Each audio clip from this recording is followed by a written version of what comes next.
ఈ లోకానికి పాపులను రక్షించడానికి లోకానికి వచ్చినాడని దేవుని వాక్యము సెలవిస్తా ఉంది.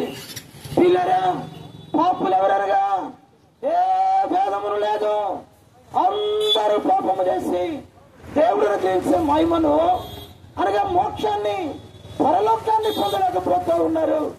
ప్రియమైనటువంటి వారలారా, ఎవరు పాపులు అనగా ఏ భేదమును లేదు, అందరూ పాపులు అని బైబిల్ సెలవిస్తా ఉంది. అనగా మానవుడు జన్మ పాపి అని దేవుని వాక్యంలో వ్రాయబడి ఉంది. అంతేకాదు ప్రియులారా, కర్మ కూడా అనగా మానవుని యొక్క ఆలోచనలు తలంపులు అనగా మానవుడు అలాగ చెడు తలంపులు ఆలోచనల ద్వారా మానవుడు పాపిగా చేయబడతా ఉన్నాడని దేవుని వాక్యము వ్రాయబడి ఉంది. కనుక ప్రియులారా, ఇలాంటి పాపాన్ని బట్టే మానవుని జీవితంలో ఆనందం లేదు, సంతోషం లేదు.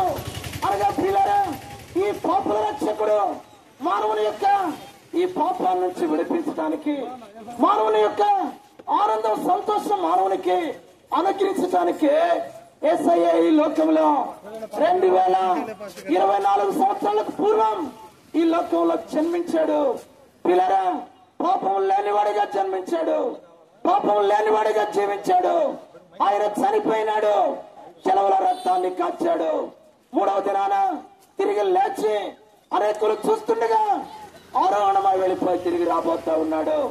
ఆ యేసు ప్రభువారు శిలువలో కాచిన రక్తం మానవుని యొక్క ప్రతి పాపమును కడిగి మానవుని పరిశుద్ధునిగా చేస్తా ఉందని దేవుని వాక్యము సెలవిస్తా ఉంది. ప్రియులారా, అయితే ప్రియులారా, నేనేం చేయాలనొచ్చు?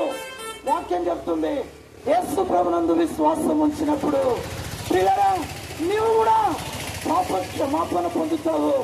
అనగా ఆత్మకు శాంతి, సంతోషం, సమాధానాన్ని అనుభవిస్తావు.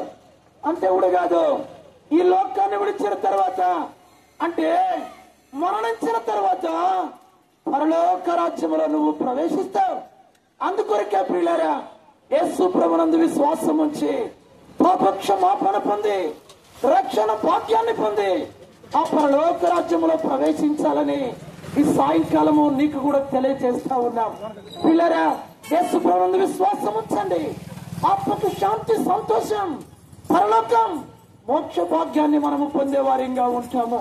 కనుక పిల్లరా, ఇంకా మీరు ఈ మాటలు ఎక్కువగా తెలుసుకోవాలని ఆశించినట్లయితే మనకు సమీపంలోనే బేతనియ ప్రార్థనా మందిరం ఉన్నది.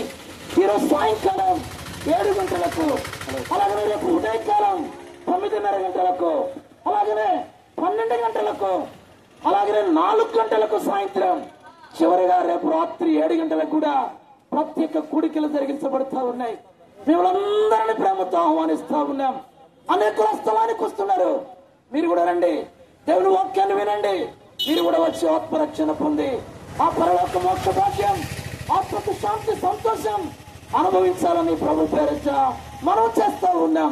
అంతేకాదు, ఆయా స్థలాల నుంచి దేవుని సేవకులు వస్తున్నారు, మీకు దేవుని వాక్యాన్ని అందిస్తారు. మిమ్మల్ని అందరినీ ప్రేమపూర్వకంగా ఆహ్వానిస్తా ఉన్నాము. ఈ స్థలాన్ని విడిచే ముందు మీ కొరకు ప్రార్థన చేసి వెళతాం.